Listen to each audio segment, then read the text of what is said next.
Je savais pas qu'on allait parler de mon cul à ce point-là. Oh, ça, c'est un choc mental, les gars.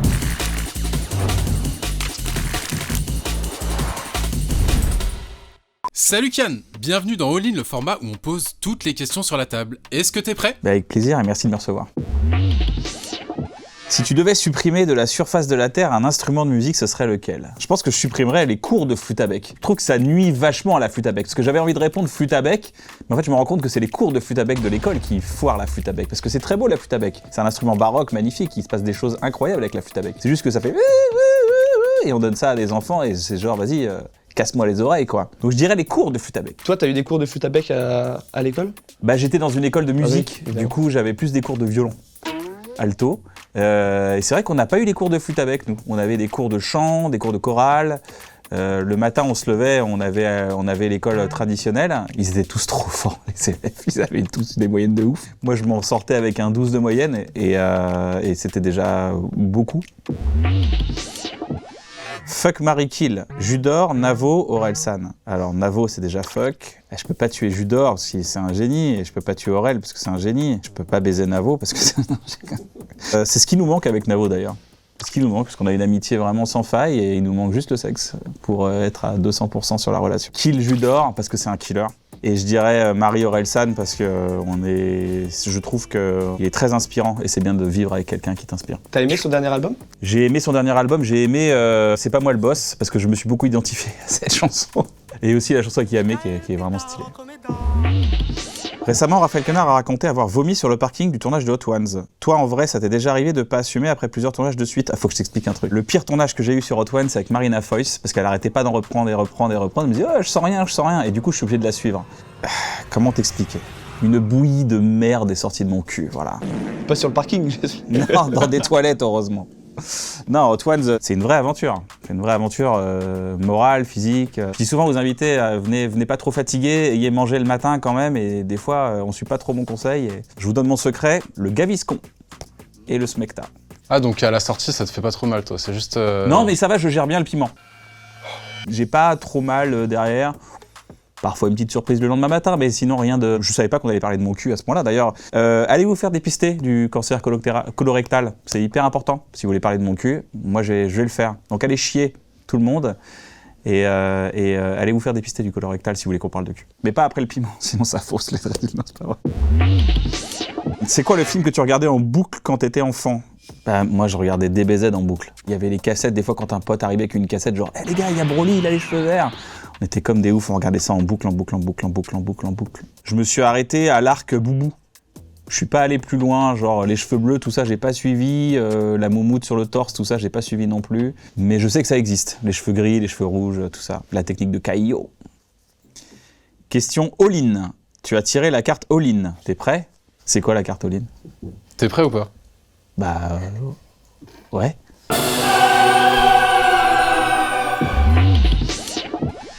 Un gros studio de cinéma a décidé de faire le remake d'un film culte et ils font appel à toi pour choisir quel film reprendre pour incarner le rôle principal. Tu choisis quel film et quel rôle ? J'adorerais... alors je vais être méga prétentieux, mais j'adorerais Fight Club parce que ça veut dire que j'ai les abdos de Brad Pitt dans le film. Je pense que c'était un fantasme qu'on avait tous quand on était gamins.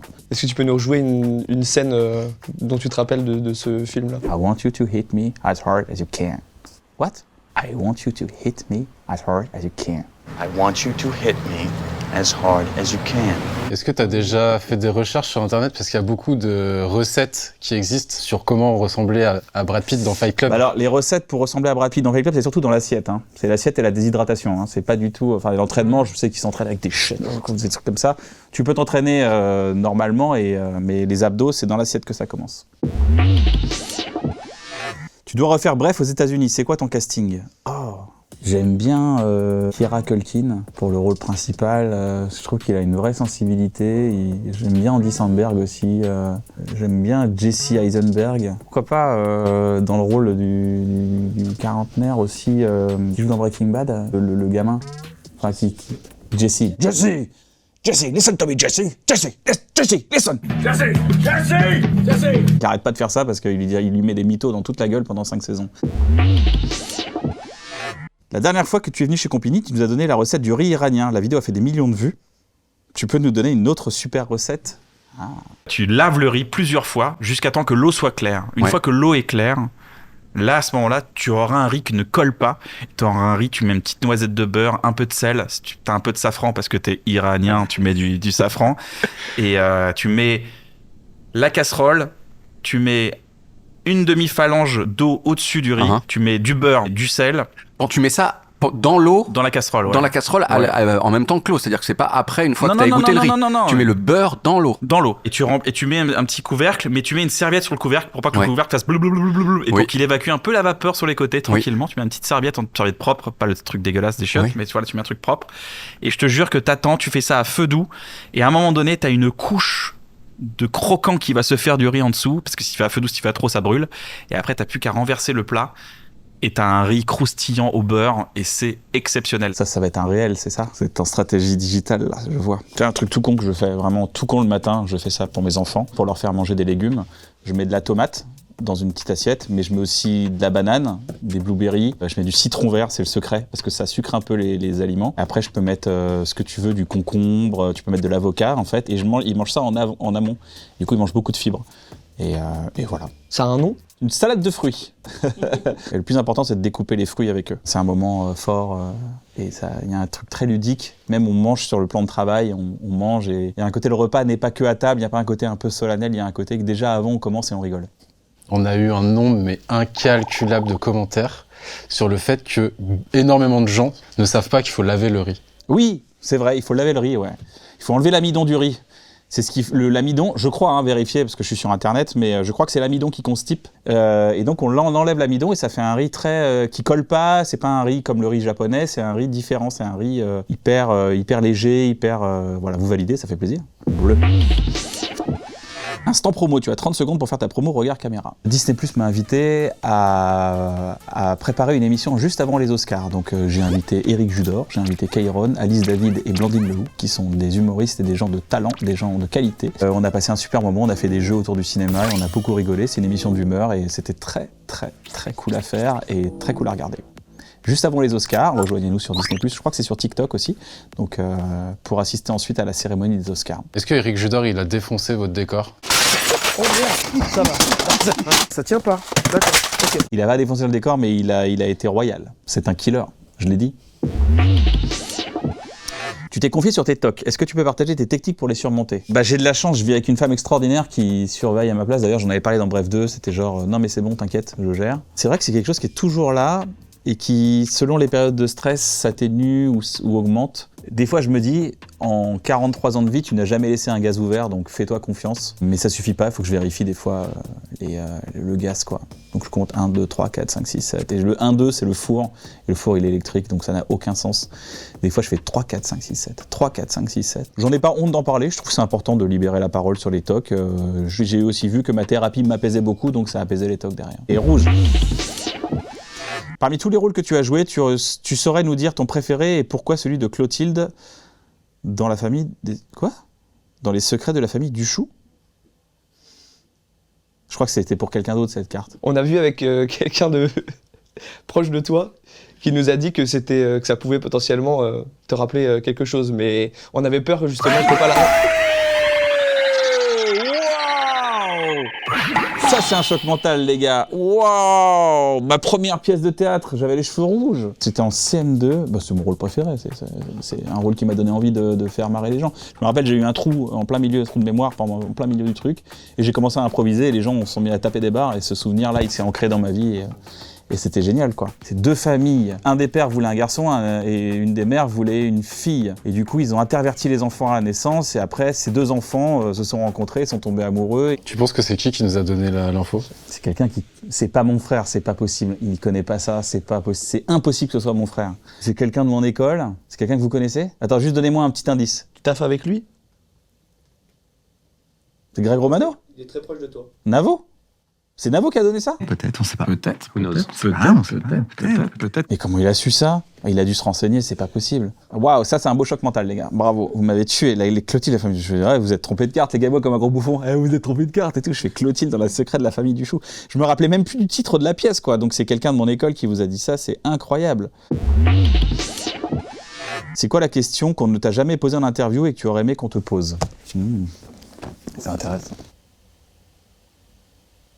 Je réfléchis, hein, excusez-moi. Il y a un truc qui se passe, c'est qu'à un moment donné, tu es tout le temps en interview. On te pose beaucoup de questions sur toi et ça développe un égocentrisme auquel il faut faire très attention. Parce que après, quand tu rencontres des gens dans la rue, moi j'aime bien poser des questions, discuter, mais les gens ils disent non, mais surtout toi, je te pose des questions, et ils te posent des questions, donc tu passes ta vie à répondre à des questions. Je me plains pas, hein, c'est pas le problème, hein, je suis très content de la situation dans laquelle je suis. Mais c'est vrai qu'il faut toujours rester éveillé, sinon tu deviens un con. Là, t'as trop de certitudes et tu penses que t'es intéressant alors que tu l'es pas tout le temps non plus, quoi. La question c'est, est-ce que t'es tout le temps intéressant? Pas du tout. Je suis même des fois boring. Parmi tous ces hommes charismatiques, sauras-tu trouver qui se cache derrière ces crânes? Ah, le jeu des crânes. Ça, c'est pas Hank dans Breaking Bad? Ah, bah c'est Vindy. Ah, Jason Statham, ouais. Il a un corps de ouf encore à son âge, c'est dingue. Alors ça, c'est... Je crois que ça doit être un Américain. C'est pas le mec qui a serré la main à Big Flo? C'est pas Drake. C'est pas Drake, c'est le mec qui a serré. C'est Michael B. Jordan. Ah, Michael B. Jordan, acteur de fou. C'est Eric Judor? Oui. Ah, j'en mets. Alors ça, c'est calvitie ancienne. Parce que ce que vous savez, c'est que en fait, t'as la calvitie, et en fait, quand tu vieillis, tu perds les cheveux là, et après, ça descend. Donc il faut faire attention d'ailleurs aux implants, faut penser à faire plusieurs fois, je crois. C'est le maître de nous tous, c'est le boss de fin du jeu vidéo dans les foot, du jeu vidéo de foot. Je crois bien que c'est ça. D'ailleurs, ce qui est cool, c'est que... Je vais vous donner un indice, comme ça, vous savez. Ils ont respecté sa calvitie dans tous les jeux de foot. À chaque fois, elle était de plus en plus. C'est Zizou. Waouh, bah il n'y a pas vraiment de calvitie, là. C'est Omar Sy. Ouais, c'est Omar Sy, mais il n'y a pas de calvitie, là. Sur cette photo Ah, c'est juste une photo de crâne. Ah, bah ouais, d'accord. Les règles du jeu sont un peu... Ok, je comprends. Non, mais c'est propre, hein. Contour propre. Nickel, Omar Sy. Alors ça, c'est sourcil un peu grisonnant, coupé à la va-vite, petit grain de beauté, crâne bien rasé, à la lame. Swipe. C'est Wham, putain. Putain, j'ai pas vu. Vous avez effacé ma cicatrice? Putain, j'ai les sourcils blancs, je savais même pas. Putain, c'est ouf. Ouais, sourcil à la va-vite, hein, c'est ça, hein, c'est sûr, hein, c'est ça. Alors ça, c'est un vrai truc dans la vie d'un chauve, c'est quand est-ce que tu passes à la lame? Au début, c'est genre rasé, puis après raser de près, et après aller à la lame, c'est une étape, tu vois. Alors la prochaine, ça serait pas... c'est pas Jean-Pierre Jeunet? Non. Ah, Etchebest? Il est rasé à la lame ou pas? Non, là, il est pas rasé à la lame, là. Mais il a une calvitie basse. Pareil, tu vois, là, on sent que ça, c'est... La calvitie, en fait, elle tape là aussi. Elle tape pas que là, elle tape là.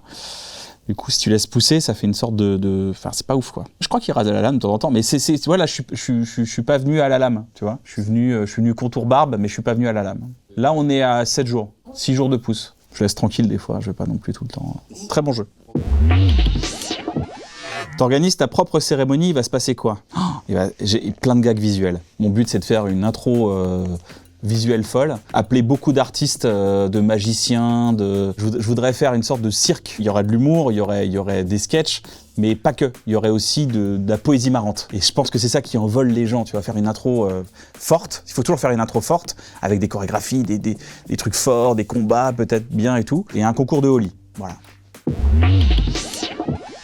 Tu es très attaché à l'Iran, tu peux nous dire quelque chose que les gens ne savent pas sur ce pays. Il faut vraiment différencier le gouvernement et les Iraniens. Les Iraniens sont des gens extrêmement libres dans leur tête. C'est un peuple extrêmement érudit. Je suis totalement solidaire avec la révolution iranienne parce qu'il y en a marre de cette dictature, il faut qu'elle tombe. Et j'essaye d'apporter mon aide, mais je me sens impuissant, donc j'apporte de la force sur mes réseaux et j'espère de tout cœur que les beaux jours arriveront et j'espère de tout cœur qu'on ira tous danser en Iran un jour et qu'on sera heureux là-bas et qu'on pourra manger un bon riz bien lavé. C'est toujours très important de parler de l'Iran. Je me rappelle, moi j'ai toujours grandi avec un monde où on disait mais c'est quoi l'Iran, c'est où, on sait pas, il n'y a pas de connaissances sur l'Iran. Un pays magnifique avec des gens magnifiques. Tu seras plus chez toi que chez un Iranien. Tu as été acteur, réalisateur, hôte de podcast, chanteur. Ton futur, nous, on le voit en tant que DJ. Tu t'appellerais comment? DJ. Juste DJ. Didier Jean, ce serait marrant.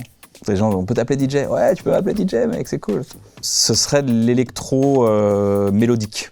Tu connais le groupe Daft Punk? Genre, le millième de ça serait déjà cool. T'as du flair pour t'entourer des talents de demain. Qui a été à l'évidence au premier regard Et qui sera le prochain talent à péter? Un jour, je reçois un message sur Facebook, 2 jeunes qui font du rap, c'était Big Flo et Oli, et ils m'ont demandé de jouer dans leur clip. J'ai dit oui, à une condition, c'est qu'on fasse ça vraiment bien, il faut que ce soit à la hauteur du morceau. Et je suis hyper content pour eux de leur parcours, et d'ailleurs maintenant c'est eux qui m'inspirent sur leur parcours. Donc n'hésitez pas à aller voir les chansons de Mona Guba. Elle intervient, elle fait des freestyles toutes les semaines dans Un Bon Moment, le podcast qu'on a sur YouTube avec Navo. Et je rumine, peur d'échouer à chaque fois.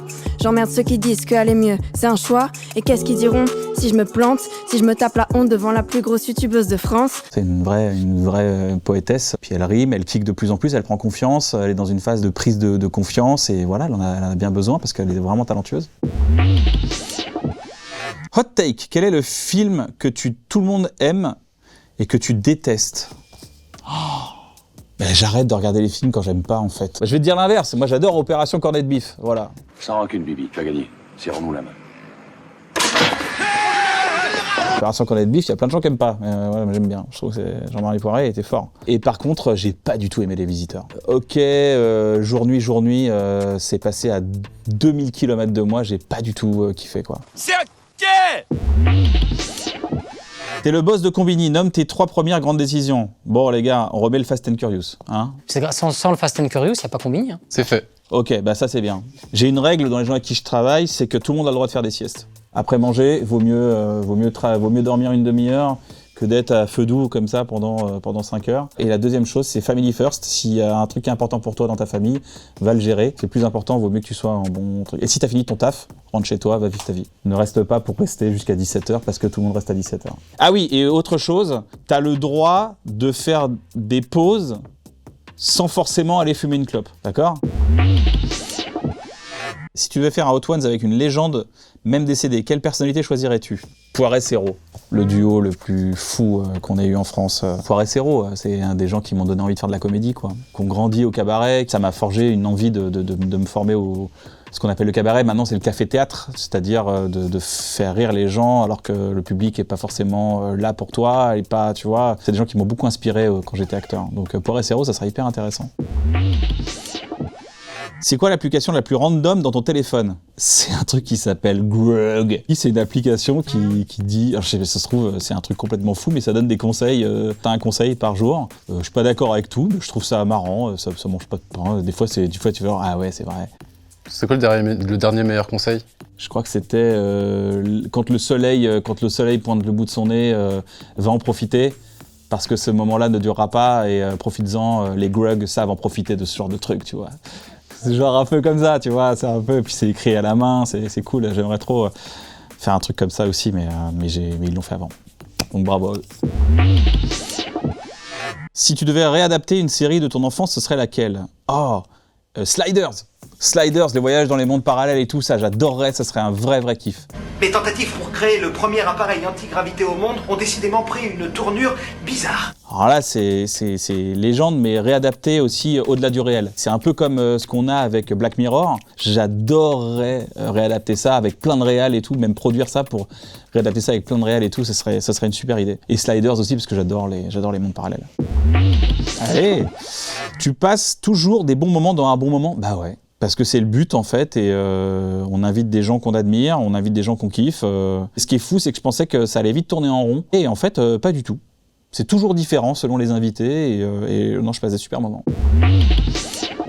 Est-ce que dans Hot Ones, la sauce numéro 8 est plus forte que la sauce numéro 10, ou juste à partir de la 8, tu ne ressens plus rien du tout, donc tu penses que c'est moins fort ? Non. En fait, la sauce 8, elle a un piment qui t'arrache la gueule. Tu te mets à vraiment baver ou t'es pas bien et tout. Et en fait, la 10, elle passe moins bien dans l'estomac. C'est pas mon moment préféré. Voilà, je vous l'avoue. C'est le moment où je suis là, je redoute que l'invité mange tout le nuggets, parce que je serais obligé de manger tout le nuggets. Je pense qu'on va revoir les sauces très bientôt. Parce que je trouve qu'il y a moins de montées. Avant, ça montait plus. Il y avait 1, 2, 3, 4, 5, 6. Et là, maintenant, j'ai l'impression que jusqu'à la 5, on ressent pas vraiment... Enfin, c'est bien, mais c'est pas assez. Si ta vie devait être résumée par un titre de film, ce serait lequel ? Ah, c'est marrant ça. Juste de passage. Pour quelle raison ? Parce qu'on est juste de passage. On arrive, on donne, on prend, et puis on essaye de rendre beaucoup, et puis après, on quitte la place. Et c'est fini. C'est les gars. Alors, quelle est l'appréciation scolaire, bulletin, carnet à remarques dont tu te souviendras toute ta vie? Bah, je crois que j'ai eu un jour en français, j'ai eu moins 27 de moyenne. Parce que la prof comptait les fautes des dictées et elle comptait jusqu'au négatif. Et moins 27 de moyenne en 3e avant un brevet, ça sent pas bon. Mais en fait, les dictées étaient tellement dures qu'on a eu tous 16 en dictée au brevet, tellement c'était beaucoup plus simple, quoi. À l'époque, quand je prenais le carnet, j'interceptais le carnet, je le cachais. Et j'avais une technique, parce que maintenant c'est sur un numérique, quoi, donc tu peux plus. Mais par exemple, si j'avais 6 de moyenne, bah, je mettais des notes en dessous, et je mettais des 20, 3, 0, 17, et je faisais 6 de moyenne, mais en mettant des pics comme ça. Et ma mère me disait, bah tu vois, quand tu veux, tu travailles, ça marche, mais pourquoi t'as eu 0 là? Pourquoi? Mais c'est vraiment nul, quand tu travailles pas, ça marche pas, quoi, tu vois, et tout. J'étais là genre, waouh, gagné. T'as acheté un lit avec ta première paye, c'est quoi pour toi le lit parfait? Donne-nous les caractéristiques. Il faut un surmatelas et un lit bien ferme, pour moi c'est ça le plus important. Et surtout un lit qui sent le frais, quoi. Et c'est toutes les semaines qu'on lave les draps, hein. Je vous vois baisser la tête là. Non, vous les voyez pas. Mais... Quand tu fais ton lit, il y a quand même un truc de cool de te lever dedans ensuite, quoi. C'est quoi le pire DM que t'as jamais reçu? Es-tu circoncis? J'aimerais te goûter. C'est le pire DM que j'ai reçu. Tu peux nous donner 5 films à voir absolument dans sa vie? Les lois de l'attraction. Ah, je vais terminer chez Régé. C'est une catastrophe nulle et sans originalité. Les lois de l'attraction, Le fabuleux destin d'Amélie Poulain, Good Will Hunting, Alien 2, j'adore The Eternals. Voilà, je dis. T'as déjà eu un gros flop sur scène, comment tu... Mais j'ai fait que ça. À mes débuts, c'était que ça. Et je floppe encore et c'est pas grave. C'est un métier, il faut échouer pour le faire. C'est Seinfeld qui dit... quand tu testes une vanne pour la première fois, c'est comme si t'arrivais au boulot à poil et faire en sorte que c'était normal. J'avais fait un gros flop sur scène et à la fin, il y a un mec qui m'a dit quand est-ce que tu reprends Bref? Je dis genre, ah, j'ai vraiment raté sur scène là. Le perfectionnisme qu'on te connaît, t'a-t-il joué des tours? Tu peux nous raconter? Ah. J'ai changé drastiquement ma manière de diriger les acteurs et les actrices. C'est-à-dire que maintenant, je pense que quand tu fais un casting, tu dois faire confiance aux gens. Et tu dois pas leur demander de faire un truc comme toi, tu l'entends. Donc ça fait déjà plus de 10 ans que j'ai changé. J'aime bien la phrase en anglais qui dit « let it go ». Voilà, c'est comme ça que ça marche. Si ça t'amuse, c'est bon. La confiance, c'est plus que le contrôle. C'est quoi le pire mensonge que t'as raconté? Pourquoi celui où tu as appris à parler russe à 7 ans? Non, c'est vrai, j'ai vraiment appris. Il y avait des cours de russe en CE1, CE2, CM1, CM2. Et après, on a fait un spectacle en russe en CM2. Non, c'est pas mon mensonge. Par contre, j'ai fait un vrai mensonge en CP. J'ai dit que j'étais flèche d'or de ski. Et parce que je trouvais que c'était stylé en mode chevalier du zodiaque, genre flèche d'or. Et en 6e, je suis allé en stage de ski. Et tout le monde a dit, ouais, flèche d'or, Kian, vas-y, fonce. J'ai fait un tout chose devant tout le monde et je me suis éclaté la gueule, je me suis pété le genou. Ça, c'est le pire mensonge que j'ai raconté dans ma vie. Il sent quoi, Kian Kojandi? Tu mets quoi comme parfum? Je mets un parfum de Marc-Antoine Barrois. L'odeur, c'est cuir et mandarine. C'est un truc un peu de créateur et tout, et ça sent très bon. Je me sens un peu nul de dire ça. Dernière question, les gars. C'est quoi la phrase que les gens te sortent tout le temps dans la rue? Alors, je suis passé du mec de Bref au mec des sauces. Ça, c'est une première chose. Et des fois, tu parles à des gens, tu crois que c'est les bons gens. En fait, c'est pas les bons gens. C'est une phrase qu'il y a dans Pulsion. Et c'est des gens qui m'ont dit « Ah ouais, cette phrase-là, c'est cool. » C'est un conseil de mon père. Des fois, tu parles à des gens, tu crois que c'est les bons gens. En fait, c'est pas les bons gens. Et ça marche à plein de moments dans ta vie. Et je suis content parce qu'à 40 ans, j'ai fait mon premier anniversaire où j'ai invité que les gens que j'avais envie d'inviter. Ça, c'est un truc que je me forçais avant d'inviter des gens que j'avais pas forcément envie d'inviter, mais par nostalgie ou par envie. Et là, à 40 ans, j'ai décidé de passer un bon anniversaire avec des gens que je kiffais. Ça s'appelle perdre ses cheveux. Merci Combini, j'espère que vous avez passé un bon moment. En tout cas, c'était assez cool à faire. Retrouvez-moi le 15 mars dans l'émission En attendant la cérémonie qui est sur Disney+, et sur TikTok. Ciao! All In, c'est fini. Retrouvez tous les épisodes sur YouTube et sur votre chaîne de podcast préférée. Et d'ici là, abonnez-vous à Combini pour ne rater aucun épisode. Combini! On va penser que c'était un mensonge d'apprendre le russe. Ouais, parce qu'on s'est dit, il a appris le russe, mais il ne connaît plus aucun mot, parce que c'est ce qu'on a lu. Je ne connaissais plus aucun mot.